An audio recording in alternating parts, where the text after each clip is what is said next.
Hello again, YouTubers and Minecrafters.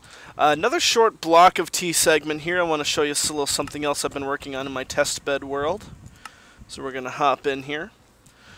Now, for a while I wanted to come up with a design for a train station, which I really liked. But, I didn't want my train station to go just one place. So what I've invented is this place selector circuit here. And, if you want to go to Zyzix, you hit that button, and it'll select that one, or we want to go to Timbuktu. I was messing around with button placement as well, so now we can go to Timbuktu. Anyone replace, it'll clear the previous destination and lock in that one until someone else hits another button. If I can actually hit the button. So this system is based on an RS NOR latch, as you would imagine. And I know at a glance it looks fairly complicated, but we're just looking at the same circuit 4 times over, and I've made a cutaway here so you can see what happens. The button is pressed, which powers this circuit up top as well as this one on the bottom. I'm going to go over the one on the bottom first. So what we have starting out is we have a repeater which hooks into our reset line. And you can see this is a line down here. Stupid Wayne. This is a line down here which actually extends all the way to all 4 of the circuits, and they're all done exactly the same way.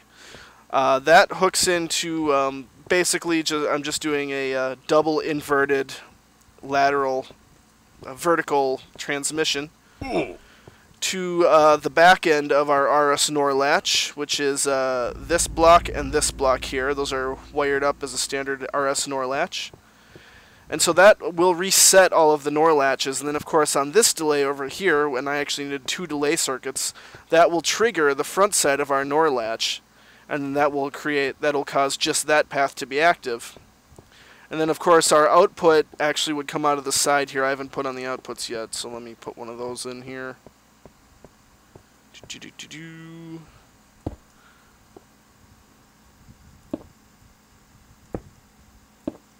So we'll call this our output side here.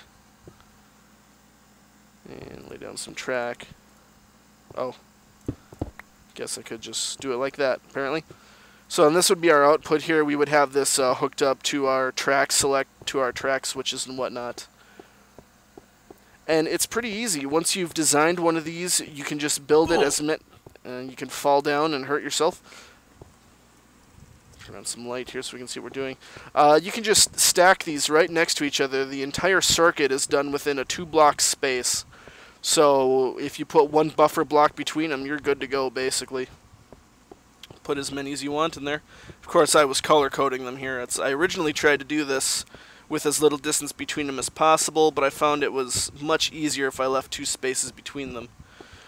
So now I'll show you what we did here. We'll hit Timbuktu. We get our light saying that that's selected. And I'll run the long way around here.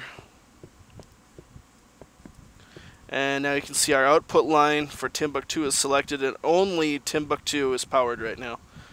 This one is slightly different because, like I said, I was messing with the position up here so that I could put the button in the middle rather than on the bottom. It's really an aesthetic thing.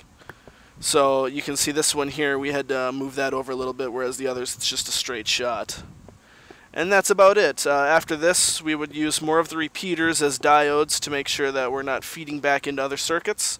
And you just have this output linked to the tracks you need to switch.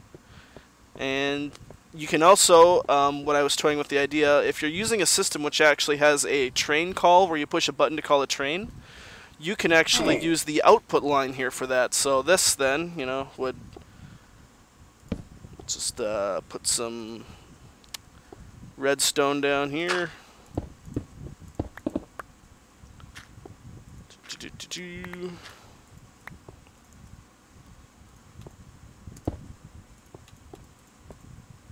And let's throw another repeater in about there.